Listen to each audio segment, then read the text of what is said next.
up with me, but you All can right, actually well, pay out straight from direct too. About all to right, get cool. I on. just clicked the go live button. So, hey, everybody, welcome to B&B Investing Group. Thanks for jumping on this week. As you know, B&B Investing Group explores the short-term rental model, whether you're doing acquisitions, rental arbitrage, property management. And we usually like to have folks on that have an experienced niche and kind of talk about how they got started and what they've experienced along the way, so we can kind of help other investors learn the process. So got a good friend of mine on with us, Christopher Mills, with Imatree Rental Properties. Chris, thanks so much for jumping on today with us. Why don't we get started with telling us a little bit about your background? How did you get into short-term rentals? Yeah, thanks, Rich. Really appreciate it, and appreciate you bringing me on. I've actually watched a bunch of your lives and still follow your progress day to day. I'd say part of, especially when I first started, I think I met you early on, and been kind of following after your footsteps. I know we met early on, and I'll give another shout out to Jason. It's another mutual friend of ours, and he was the one that really kind of kicked me off. We started real estate investing or in the industry in 2019. And at the end of 2019, we actually started looking at fix and flip and like wholesaling.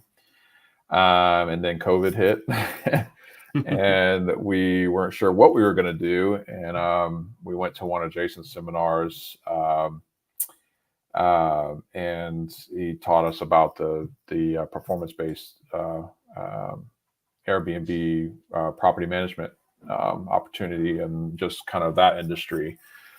So we started getting properties in 2020, surprisingly, and towards the end of 2020, and we've been in business ever since. I have about 10 to 12 homes, but they equal out to about 50 listings. We were doing whole home for the first, I'd say for first half of our journey.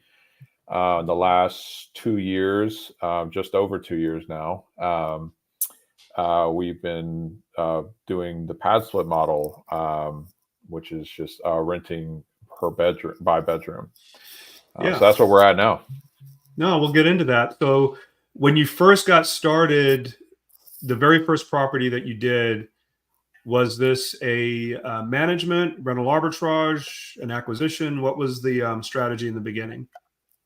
So we've always done co-hosting or management, just Airbnb's revenue split with the owner. So the home, they would purchase it, or they would look to us for consulting on properties. They would be in the market for properties in certain areas, looking to invest in real estate, and they would come to us, and we had some mutual connections. I think Steve Kim as well. He works with us because he's a real estate agent, and pretty well known. And so he has a lot of investors that he was aware of, and they reached out through him to us, just looking for properties that they could do some creative investing. And so we started the co-hosting model. We've never done rental arbitrage or anything like that. And that's something that we were building towards and still building towards doing and adding to that. We do have a traditional rental of our own that we own, but other than that, like with our investors, we've been mostly doing the co-host model. So when you say we, your wife's in the business as well, right? Yeah, my partner Gianina, we founded the company together. We work on it together, and we've built quite a team from there, and we're still we're still in the day to day. but not as much as we used to, of course. So let's dissect this a little bit, because I know a lot of people that are starting out to do the co-hosting model or the management model. Mm-hmm. The typical challenge is, how am I going to go do this for somebody else when I haven't really done it for myself, right? Yeah. So how did you overcome that in the beginning? How did that very first client go? Walk us through that mindset. Yeah, I would say, well, even though we didn't do it ourselves in the beginning, we, had a business coach through Jason. He was our main mentor. Jumped on like lives like this,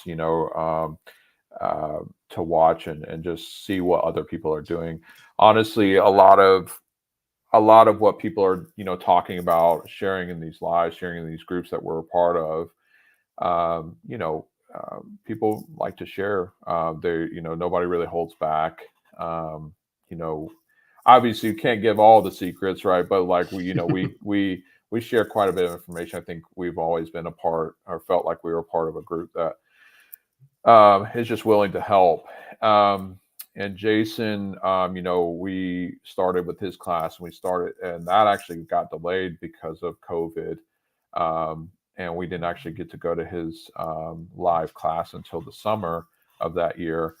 And we, just took all the education that he provided. I mean, I would just say he did a really great job providing that education to really just going forward. And also, anytime we had questions, part of his program, I don't know if he does that, I'm not sure the details of his program now, but at the time, he, was a kind of a direct line coach for, 6 months to a year or something like that. So if we had any questions, I mean, we reached out to him, and after our first we got 2 homes right at the end of 2020. And once we furnished them and all like that, just kind of every step of the way, we kind of just touched base with him and, just made sure we were still on the right track. Right. And just kind of did it from there. And Airbnb at that time, it wasn't as easy to build listings and stuff like that as it is now. They've really revamped their platform since then. And I think they built quite a community of hosting professionals that are available. I think, Rich, you were part of that at one point. Just being able to help other hosts. The Airbnb started. ambassador program. Yeah. So Airbnb, it's a pretty easy platform now to do. I think the main concern that I see is, what if a guest damages, or what if a guest has a question about something I don't know how to answer? And we had a lot of those stressors in the beginning. We had I remember we have external cameras at our properties, and it was late nights, just monitoring it and stressing about, oh my God, are they going to throw a party? Oh my God, they're smoking a cigarette. Oh, this and that. And you just get started, and you go through those stressors, and then you decide what your boundaries are. And one of our boundaries was turning off that notification for the cameras, and just checking in whenever there was like an actual issue or our cleaners reported an issue. Right.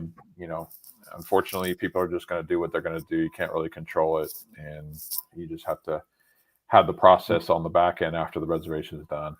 Yep. No, that makes sense. So walk us through the economics of how your co-host is structured. So are you typically doing a management fee, or is it more of a revenue share? So in the property management like software or systems that people use, it can get confusing, like the terminology. I know they usually call it management fee in that instance. When we actually do have a management fee that guests pay, but it's not the same as what we make, right? So We essentially we take the total accommodation amount, so like the nightly accommodation, what Airbnb or whatever platform pays to us on that, and then we split that after discounts and the service fee and such, and our cleaning fees and whatnot. We split the revenue. Our we typically do we start out at 75 and 25, so they get 75, we get 25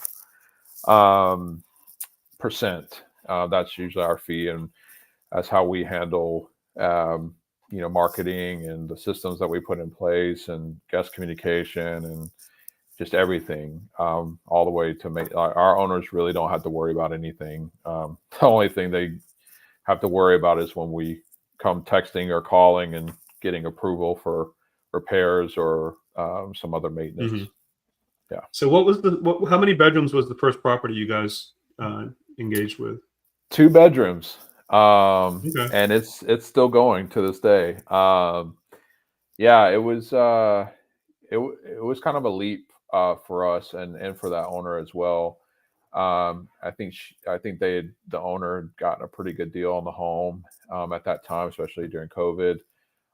So it wasn't like she needed a whole lot to break even. So it still turned out to be a pretty good deal. And that one is a pad split as well. We don't typically do 2 bedrooms anymore. That's our only 2 bedroom that we have, but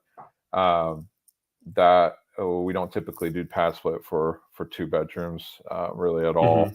I don't even think we would at this point right now take on a whole home for 2 bedrooms right now. But yeah, that was our first property. So what was the growth like the first 6 months? How many properties did you end up with, 6 months, 12 months into it? Within 6 months, we acquired 3 properties.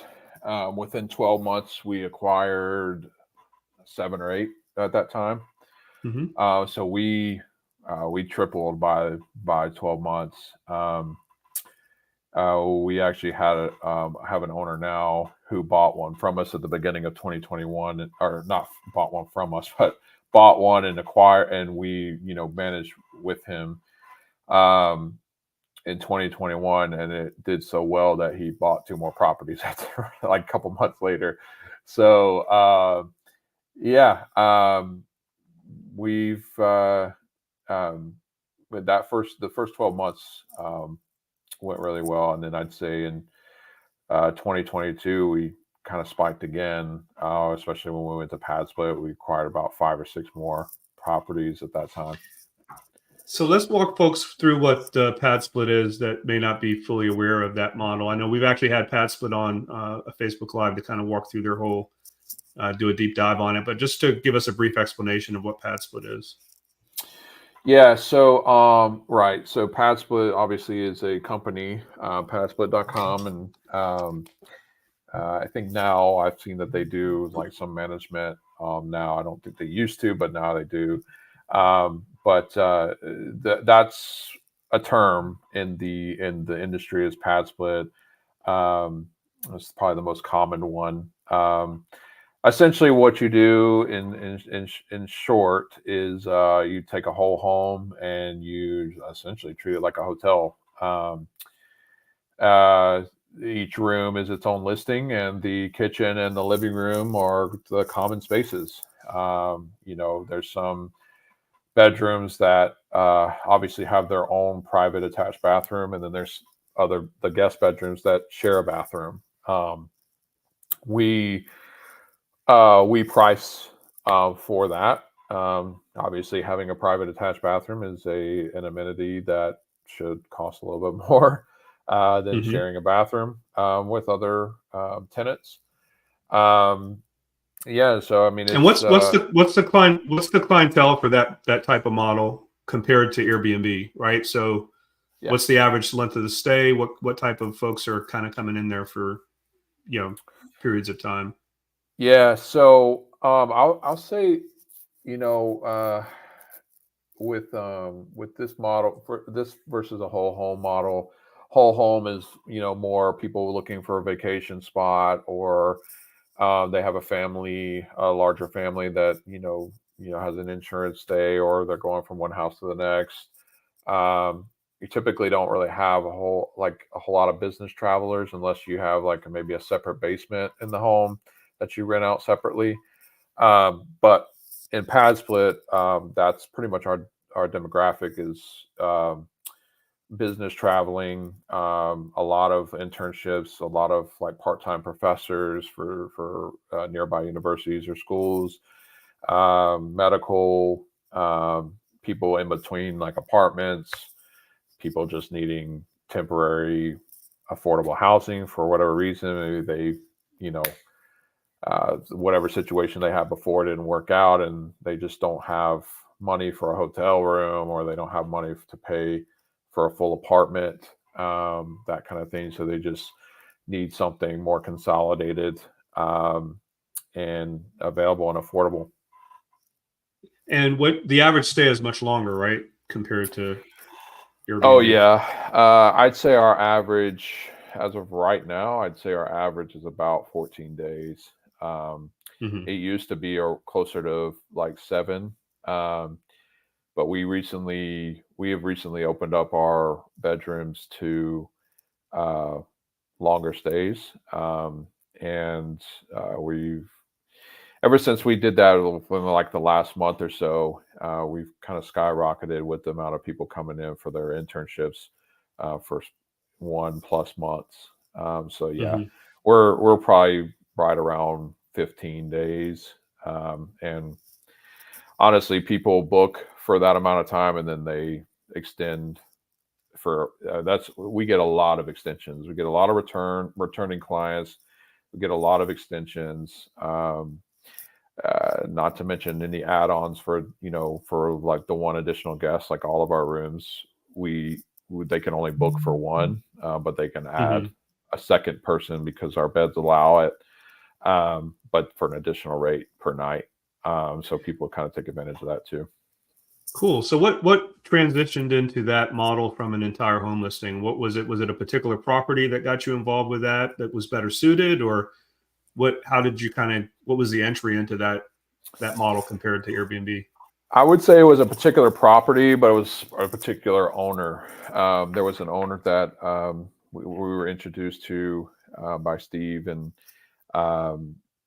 he had actually come. He's also a fellow like Airbnb host. So he kind of started. He actually started maybe a year or two earlier than we did, and he was kind of doing the house hacking model, where he was living in the house and then renting the other rooms. So he wanted to kind of continue that, but his career and such was, really evolving, and he really, and the business was, his investment was increasing, his investment portfolio was increasing, and he needed to kind of outsource that property management to another company.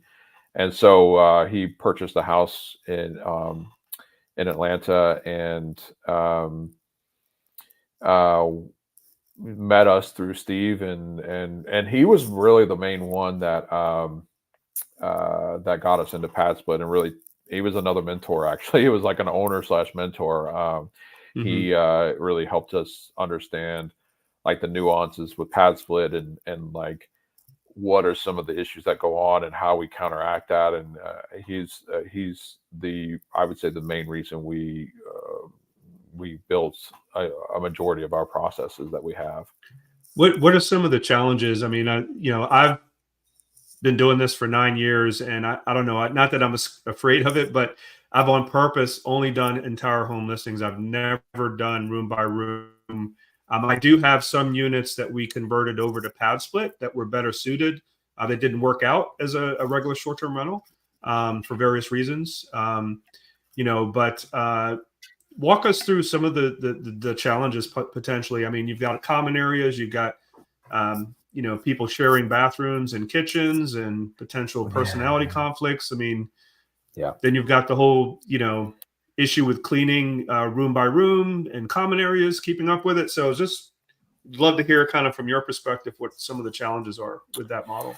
Yeah. I was in the same boat as you, even early on. Obviously was getting my foundation built over a whole home. And I think the main reason I'm glad we came in contact with that owner and took the leap, because we were at that time, and I think a lot of people were noticing a lot of slowdown with whole homes, especially in like the Atlanta surrounding areas that didn't have homes in like these prime vacation spots. Right. So we gave it a chance. This house was a 6-bedroom house with 2 bathrooms, one of them private. So as you can imagine, one of the bathrooms is shared by 4 rooms. So that's talk about a challenge right away. The main thing that we've learned, I'd say, through this whole thing, and I've heard this in any type of investing, is process and when it comes to Airbnb and listing on Airbnb or listing anywhere, detailed instruction. I've heard less is more. In this model, I'd say more is the best, because essentially what I had to learn was that Airbnb, when you book a listing, you agree to the terms of that listing, whether you read it or not. So we also went to a strict cancellation policy as well, because what we found was even more so people weren't reading. So we get a lot of cancellation revenue because people didn't read that it was a shared home. Yeah. If I'm very clear with my instructions, Airbnb backs me on that. So yeah, Airbnb has been really good about that. If you state what you state in your listing, and we've built from there. We've had people cancel because another guest had their TV too loud in the middle of the night. Well, we counteracted that by making sure we put in quiet hours, which is an option in Airbnb, and then also putting in the listing potential for noise, because there's always going to be a potential for noise with other people in the house. I can't control that, but there's a potential for noise. So you now book at your own discretion. So just things like that. As far as like maintaining and that kind of thing,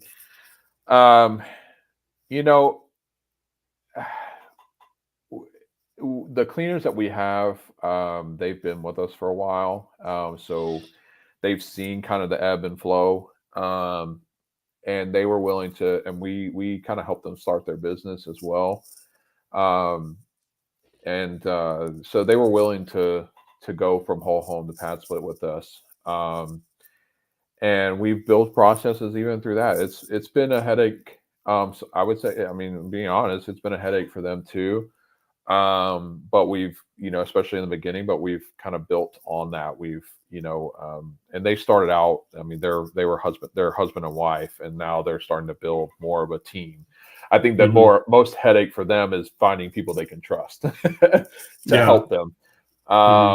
But yeah, the common area, the biggest thing when we get from guests is that the common area may not be spick and span clean, right? We can't guarantee the common area being, because we clean it every time there's a turnover, but somebody could come in and use the bathroom right after we're done cleaning. So we have to put that in our listing, like your cleaning fee does not cover our common area, because what is the typical cleaning fee? So we have to compete with because Airbnb actually is really pushing for owners to share their homes. More home not sharing so much model. Not so much our model, but more so owners sharing their homes. Right. So we kind of have to compete with that. some of them don't have a cleaning fee. Some of them they might have it, baked in somewhere, but they don't have a cleaning fee, or it can be as low as $15-$20. It can be as high as 75 or 100.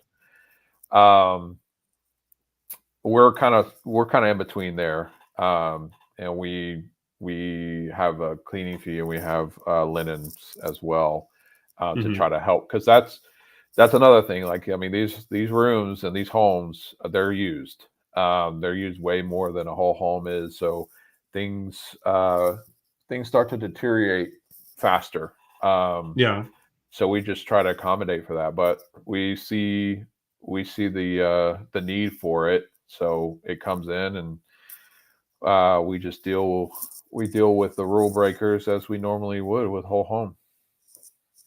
Okay. And what strategically are you looking to do as far as growth going forward? Are you more focused on the room by room rental strategy? Is that kind of the in growth mode? Are you doing both still? What's your operational going forward? Right now, we're focused on growth within the portfolio that we have, occupancy growth. So we're doing a lot of marketing and redirecting our leads to our direct booking website. We're trying to rely more on the revenue from that than from Airbnb. Reason being is, I mean, you've probably seen, Rich. I mean, the market's pretty saturated right now. It's you're definitely in a market that you need a niche, or you need a few niches. So you guys are feeling the occupancy crunch in the room by room space as well as the entire homes has been, in terms of the lower occupancy levels in certain areas. Yeah, because I mean, again, it's the need, right? Like, I would love to grow up our portfolio and whole home as well, and have more of like the corporate stays or insurance stays, or government stays and such. But what we've noticed is, trying to reach out to those companies. I don't know if they're just saturated with the amount of options that they have, or what. And it's possible it could be. I mean, I think in Atlanta right now, for even just for single bedrooms, I mean, it's over 1,000 stays, for any given days that you look at. So I'm sure it's, about that or more for whole home, right? So, honestly, I think looking forward, I would probably like to start targeting some other cities outside of Georgia. We had wanted to, look at like cabins and such too. But it's just, the market right now for buying and selling houses and things like that. It's a difficult time with that right now as well. So we're kind of trying to build more of like into what our portfolio is now. And honestly, as a business, I think, we're looking to maybe possibly grow into other cities, grow into, other niches, maybe start working more into our consulting for design and for maintenance and for renovations. We do a few projects here and there with that, project management for those.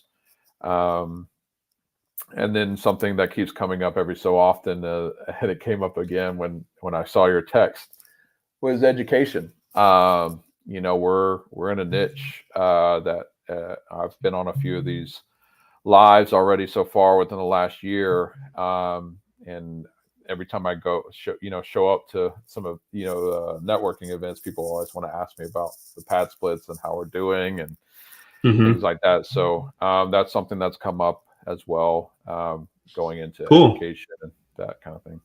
Very cool. Now, isn't there an example for some of your properties that the room by room rental was better suited because of the regulatory environment, because of the local ordinances? Um, I mean, it depends on the ordinance, honestly. I'm thinking of East Point. I think there's some. Yeah. I thought you had some units at one time in East Point that didn't allow entire home Yeah. rentals. So, yeah, the way that their ordinance is that allowed, they allow whole home in certain zone, if you're Right. a certain zone classification. Hmm. And then they allow home sharing. Um, they have it in there that, about the owner living there, and things like that. So, um, so far we really haven't had any, issues at all with that. I think we had maybe more issues during the whole home, but I mean, even when Atlanta, brought around their whole ordinance and that drama, I think, I mean, we never really had issues with that either when we were whole home. Hmm. But yeah, I mean, the thing is like, with East Point, um, yeah, they allow whole home under certain classification, and then I think was it the R2 or R1s? I don't remember the classifications, but it's a normal residential home. They will allow home sharing, and I mean, also our owners are looking into ADUs, which, also, East Point has some specific, um, instructions around that, just the ADU building in general. Right. But yeah, so Okay. yep. So is it fair to say that most of your listings that you're managing right now are room by room, or is there kind of a bigger mix between entire home still and room by No, room? majority is room by room. We have one Okay. whole home and about 12 homes that are room by room. So I guess you do prefer that model then, conceptually. I would think, right? Or Yeah. I mean, again, it has its ups and downs. I do miss the aspect of the whole home, from all different perspectives. Guest communication, um, uh, reservation management, accounting.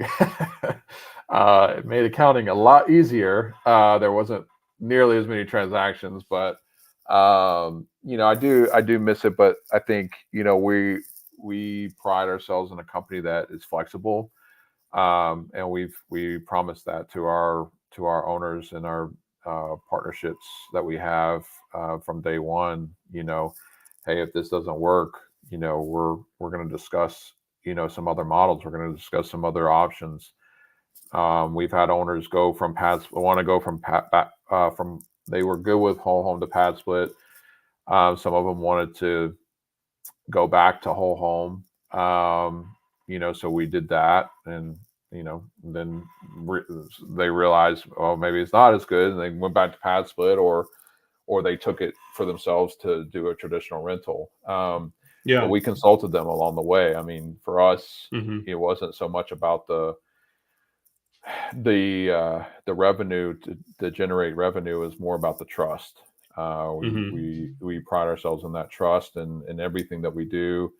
We're an open book. We try to share. Um, we're available to our owners at any time, and answer all their questions, and just build that trust, build that partnership. Because I mean, God, or whoever you follow or whatnot, only knows, what projects could come along later on in life. And you know these investors, they want to invest money. They want to turn their wealth into more wealth, and they don't know how to do it. So we, try to be there for them, and that trust, and through consulting and such.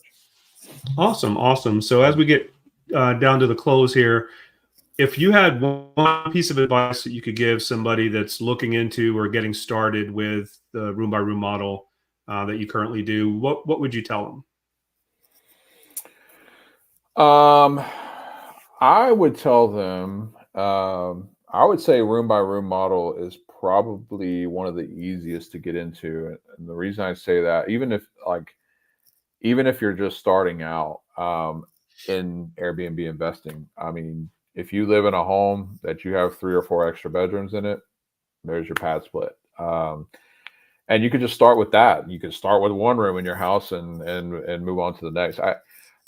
I wouldn't any change. I try not to create challenges that may or may not exist. My challenges in pad split may not be the same as you, Rich, right? Like your challenges that you have, right? So, there are some common challenges in the industry, but again, no two experiences are going to be the same.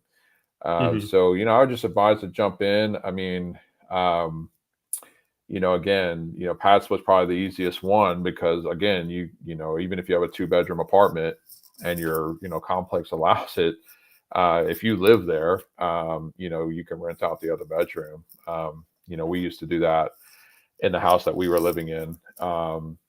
We rented out one of the bedrooms and, yeah. So I'd say it's easier than, trying to get into, I see a lot of people trying to get into rental arbitrage and things like that. But I mean, that requires additional funds for furnishing and stuff like that. So, home hacking is, I guess the unofficial term for it is a good way to get into pad split and kind of start building on that and honestly build your experience because now you have experience with managing and you can go to another investor and say, hey, this is my experience with Airbnb, and they don't have to know that you manage a bedroom. I mean, still you can manage a whole home. If you can manage a bedroom, you can manage a whole home. There's really no main difference with that. Again, different challenges, but as far as guest communication and answering questions and maintaining the home and such, it's not a real big difference. Sure. That makes sense. All right, cool. So I appreciate you coming on this week. What if folks want to reach out to you? What's the best way to do that? Like Instagram or email? Yeah. So I have a link tree. But with our links, we have our website and Instagram and Facebook. So we're on all of those. Happy to share that with you, Rich. I'll put that out in the comments for folks that are watching the replay so that they can keep track of what you got going on and if they want to reach out to you as well. Thanks again. Really appreciate it. And so thanks everybody for checking us out. So if you are looking to get into short-term rentals and you want to build a scalable model, whether it's room by room or entire home listing or what have you, B&B Investing Group does help investors do that. And so we typically like working with folks that want to grow a scalable business. And so if you're interested in hearing more about that, feel free to reach out to me directly on Facebook Messenger, or we can set a quick call and see what you have going on and see if you're a good fit or not. So Chris, thanks again, buddy. Really appreciate it. Thanks for taking the time. And thanks again, everybody, for jumping on. We'll see you again next week.